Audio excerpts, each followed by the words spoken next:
Hey, what's up? So, Microsoft just pushed the March 2026 updates for Windows 11, and there's a fair bit to unpack. Security patches, a handful of quality fixes, a couple of niceties for specific scenarios, and a few changes that IT folks will want to note before they roll things out across fleets.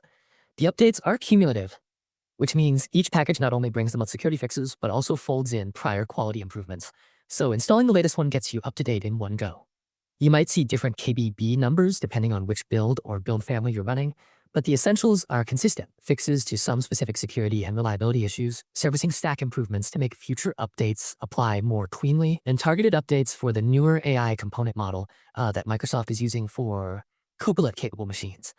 One of the bigger background stories here is secure boot certificate maintenance. Microsoft has been rolling out new certificates to replace the older 2011 keys that start expiring in mid-2026, and some of the March updates include support for that phased rollout, so devices that are eligible can get the new certificates without manual firmware changes. That matters because Secure Boot is a foundational part of the platform's trust chain, and the new certificates are what keep that chain intact as the old signing keys reach their expiration dates. If devices don't get the updated certificate chain before the older certs begin to expire, it could make some boot time protections harder to maintain down the road. For regular users, you'll mostly notice the usual: security fixes that patch vulnerabilities, a handful of quality improvements that cover things like search reliability and stability under load, and driver and graphics tweaks that should make certain games and 3D apps behave more predictably during heavy use. While most of this is invisible day to day, the quality work is important.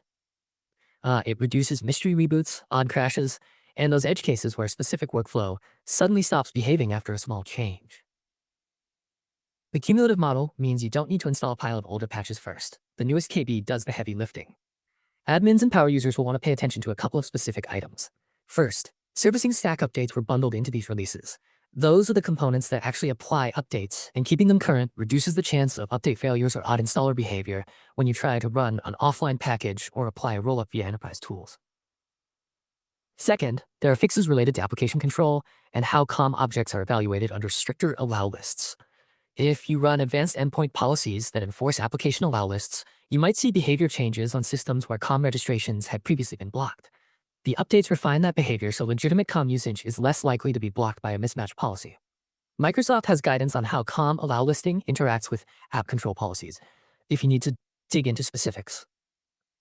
If you use Windows System Image Manager or work with catalog files for deployment, there are reliability improvements there too. Catalog files are explicitly flagged as something to treat as trusted inputs, and documentation reiterates that opening unknown or untrusted catalog files is risky.